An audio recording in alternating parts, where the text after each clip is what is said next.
আপনারা দেখছেন daily news YouTube channel. প্রতিনিয়ত আমাদের বাছাই করা খবরগুলি পেতে অবশ্যই আমাদের চ্যানেলটিকে সাবস্ক্রাইব করে পাশে থাকবেন। শুরুতেই হেডলাইন্স।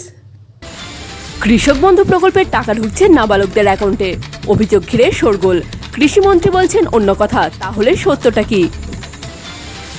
হিন্দু সেজে ঘটছিল বাংলাদেশি মুসলিম, মাদ্রাসা যোগে বিস্ফোরক অভিযোগ তুলল বিজেপি। কিভাবে তৈরি হয়েছে শাহাদাত, প্রকাশ্যে বিস্ফোরক তথ্য। রেল লাইন থেকে উদ্ধার দলীয় কর্মীর ক্ষতবিক্ষত দেহ, রহস্যের গন্ধ পাচ্ছে বিজেপি। এরাই নিট প্রশ্নফাঁস কাণ্ডের মুন্না ভাই, কোটা ফ্যাক্টরি থেকে উত্থান একজনের, আর অন্যজনকে জানেন? আগামী কয়েকদিন কি বৃষ্টি পারবে, কি বলছে হাওয়া অফিস? আসছে বিস্তারিত আলোচনায়। নিজেদের ন্যায্য পাওনা থেকে বঞ্চিত কৃষকরা। কৃষকদের নামে আইডি অ্যাক্টিভ হলেও সেই টাকা ঢুকছে অন্য অ্যাকাউন্টে, এমনকি নাবালকদের অ্যাকাউন্ট তৈরি করে সেখানে ঢোকানো হচ্ছে টাকা। দুর্নীতির পেছনে সক্রিয় দালাল চক্র, কিন্তু কোনো খবর নেই প্রশাসনের কাছে। আর দুর্নীতির বিষয় সামনে আসতেই আজব যুক্তি তৃণমূলের দাবি প্রশাসনে বিজেপির লোকেরাই বসে আছে। সম্পূর্ণ দুর্নীতিই হচ্ছে তৃণমূলের মদতে, পাল্টা অভিযোগ বিজেপির। শুরু হয়েছে রাজনৈতিক চাপানোতর। মালদা জেলার হরিশ্চন্দ্রপুর, যেখানে বন্যা ত্রাণ থেকে শুরু করে বারবার বিভিন্ন সরকারি প্রকল্পের টাকা দালাল চক্রের মাধ্যমে ভুয়ো অ্যাকাউন্টে গিয়েছে। এবার সেখানে হরিশ্চন্দ্রপুর 2 নম্বর ব্লকের তেলজান্না সুইচ গেট এলাকার প্রায় শতাধিক কৃষক বন্ধুর টাকা থেকে বঞ্চিত। নির্দিষ্ট জমির ভিত্তিতে সেই কৃষকদের আইডি হয়েছে, কিন্তু কৃষক বন্ধুর টাকা ঢোকেনি তাদের অ্যাকাউন্টে। স্থানীয় সিএসপিতে গিয়ে তারা জানতে পারে তাদের টাকা ঢুকে যাচ্ছে নাবালকদের অ্যাকাউন্টে। একজনের কাছেই থাকছে 100 থেকে 150টি অ্যাকাউন্ট। তার মাধ্যমেই চলছে দুর্নীতি। একই পরিবারে 5 থেকে 6 জন নাবালকের অ্যাকাউন্টে ঢুকে যাচ্ছে টাকা। বিহারের অ্যাকাউন্টে টাকা যাচ্ছে বাংলার কৃষকদের, কিন্তু প্রশ্ন কিভাবে সম্ভব হচ্ছে এই ধরনের জালিয়াতি?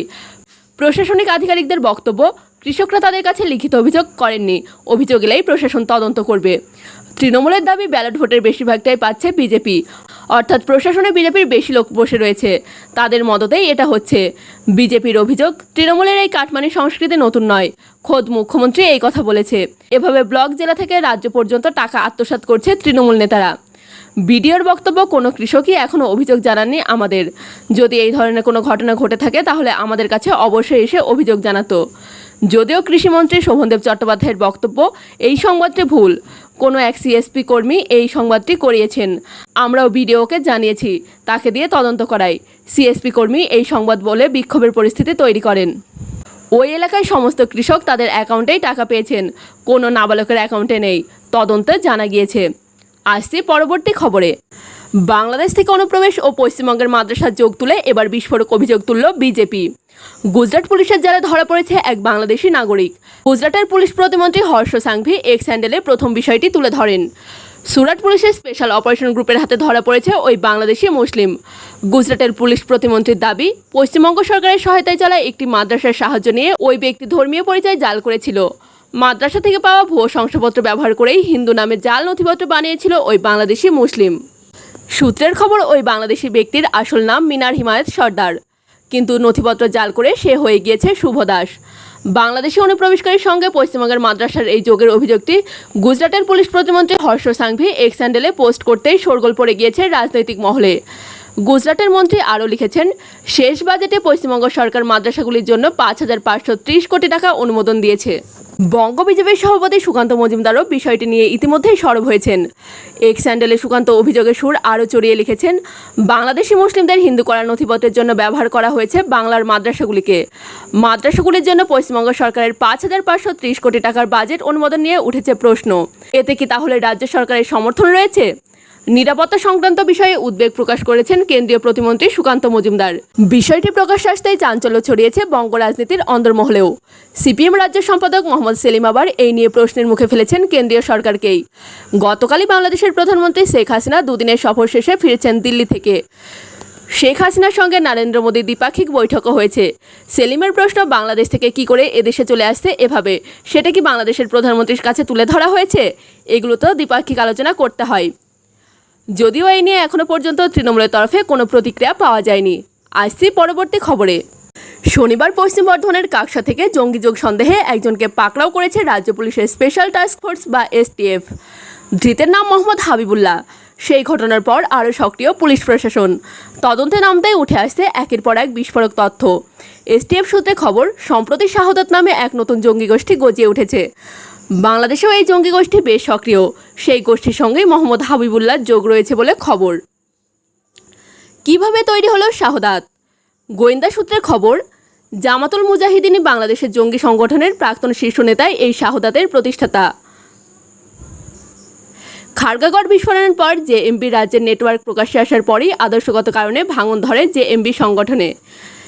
এক অংশ আইসিস মতাদর্শে এগোতে চায়, অন্য অংশ জেএমবি সংগঠনের প্রতিষ্ঠা লগ্ন থেকে যেভাবে আল কায়দা মতাদর্শে অনুপ্রাণিত ছিল বলে খবর।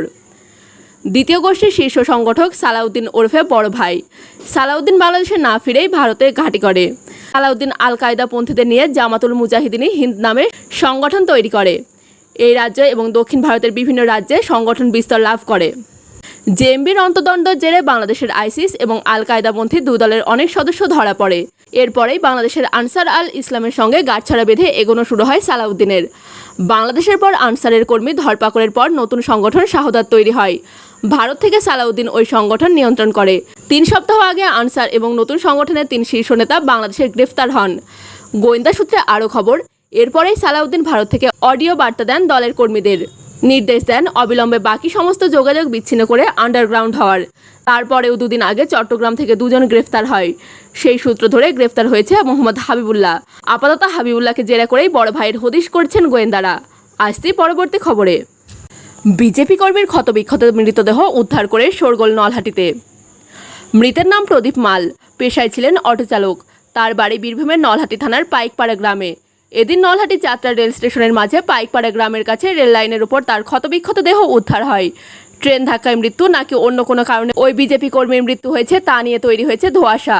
চাঞ্চল্য তৈরি হয়েছে এলাকার রাজনৈতিক মহলে। মৃতের পরিবার সূত্রে জানা গিয়েছে, এদিন ভোরে রোজকার মতো বাড়ি থেকে টোটো নিয়ে বের হন। তারপর আর বাড়ি ফেরেননি। এরই মধ্যে খবর আসে গ্রামের পাশেই রেল লাইনের মধ্যে তার ক্ষতবিক্ষত দেহ পড়ে আছে। খবর যায় পুলিশের কাছে। আসে রেল পুলিশ। তারাই মৃতদেহ উদ্ধার করে ময়না তদন্তের জন্য পাঠায়। এদিকে দলীয় কর্মীর মৃত্যুতে রহস্যের গন্ধ পাচ্ছে বিজেপির বীরভূম জেলা সভাপতি ধ্রুব সাহা। খবর পেয়ে তিনি ছুটে যান ঘটনাস্থলে। তিনি জানাচ্ছেন, লোকসভা নির্বাচনের কিছুদিন আগে এলাকার তৃণমূল কর্মীদের সঙ্গে বচসা হয়েছিল প্রদীপের। তাই আচমকা তার মৃত্যুতে রাজনীতির কোনো যোগ রয়েছে কিনা তা নিয়ে সন্দেহ প্রকাশ করেছেন তিনি। স্পষ্টতই বলছেন, গোটা ঘটনায় সন্দেহজনক। গোটা ঘটনার তদন্তের দাবিও তুলেছেন তিনি। ঘটনা কেন্দ্র করে এলাকায় চলছে চাপানোতর। আসছি পরবর্তী খবরে। উত্তরসহ ভাষা ও প্রশ্নপত্র ব্যাচা থেকে শুরু করে পরীক্ষার হলে ছাত্রছাত্রীদের বদলে প্রক্সি ক্যান্ডিডেট পাঠানো সবটাই চলতো একেবারে কর্পোরেট কায়দায়। এবার একে একে সামনে এলো নিট ইউজি পরীক্ষার মুন্না ভাইদের নাম। পুলিশ মনে করছে নিটের প্রশ্নফাঁস কাণ্ডে জড়িত রবি অত্রি, সঞ্জীব মুখিয়ার মতো লোকেরাই ছিল গোটা চক্রের মূল পাণ্ডা। কারা এরা? কীভাবেই বা রমরমিয়ে চলতো এদের প্রশ্নফাঁস চক্র? Solver gang.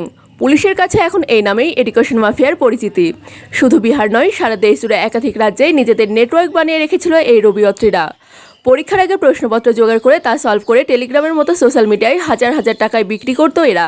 এমনকি মোটা অঙ্কের টাকার বিনিময়ে প্রক্সি ক্যান্ডিডেটও সাপ্লাই দিত, একেবারে নিটের দুর্দান্ত স্কোরের গ্যারান্টি সহ। কিন্তু কারা এই রবি অত্রি, জানলে অবাক হবেন। মেডিকেল পড়ুয়া থেকে এডুকেশন মাফিয়া। রবি অত্রির যাত্রাপথটা কিন্তু অদ্ভুত। এই রবিও রাজস্থানের কোটা ফ্যাক্টরির একজন ক্যান্ডিডেট। 2007 সালে কোটায় পড়াশোনা করা শুরু। অন্যদিকে কেন্দ্রীয় শিক্ষামন্ত্রী ধর্মেন্দ্র প্রধান স্পষ্ট জানিয়ে দিয়েছেন, 2024 সালের নিট পরীক্ষা সম্পূর্ণরূপে বাতিল করা হচ্ছে না। কারণ এই পরীক্ষার সঙ্গে কয়েক লক্ষ ছাত্রছাত্রীর ভবিষ্যৎ জড়িয়ে রয়েছে, যারা রীতিমতো প্রস্তুতি নিয়ে এই পরীক্ষায় পাশ করেছেন আইনিভাবে। প্রশ্নফাঁস কাণ্ডে ইতিমধ্যেই সিবিআই তদন্ত শুরু করার নির্দেশ দিয়েছে কেন্দ্রীয় সরকার। অভিযুক্তদের 10 বছরের কারাদণ্ড এবং 1 কোটি টাকার জরিমানা হতে পারে। আসছি পরবর্তী খবরে। ভ্যাপসা গরম থেকে খানিক মুক্তি। বিক্ষিপ্ত বৃষ্টি হচ্ছে দক্ষিণবঙ্গে। কলকাতা সহ বেশ কিছু জেলায় ইতিমধ্যেই প্রবেশ করছে বর্ষা। মাঝে মধ্যে বিক্ষিপ্ত বৃষ্টিপাত হচ্ছে। তবে গাঙ্গেয় পশ্চিমবঙ্গের বেশ কয়েকটি জেলায় বর্ষা প্রবেশ করে গেলেও পশ্চিমের জেলাগুলিতে আগামী 5 দিনের মধ্যে বর্ষা প্রবেশ করবে বলে খবর। আলিপুর আবহাওয়া অফিস সূত্রে খবর, কলকাতা ও তার পার্শ্ববর্তী অঞ্চলে আগামী 4 থেকে 5 দিন হালকা মাঝারি বৃষ্টিপাতের সম্ভাবনা থাকছে। তবে বাতাসে আর্দ্রতা বেশি থাকায় অস্বস্তি বজায় থাকবে। কলকাতায় আগামী 5 দিন হালকা থেকে মাঝারি বৃষ্টিপাত এবং বিক্ষিপ্ত বৃষ্টিপাতের সম্ভাবনা রয়েছে। অপরদিকে দক্ষিণবঙ্গ যখন বৃষ্টির দিকে তাকিয়ে, সেই সময় উত্তরবঙ্গে একদম বিপরীত চিত্র। দক্ষিণবঙ্গে সবে পা রাখলেও উত্তরবঙ্গে কিন্তু আগাম পা রেখে ফেলেছিল মৌসুমি বায়ু, যার জেরে উত্তরবঙ্গে বৃষ্টি তো থামছে না, ইতিমধ্যে সব জেলাতেই বিরাজ করছে বর্ষা। তার উপর আবার উত্তরবঙ্গের 5 জেলায় বৃষ্টি বাড়ার সম্ভাবনা থাকছে। আগামী 25 থেকে 27 তারিখ ভারী থেকে অতি ভারী বৃষ্টি হবে সেখানে।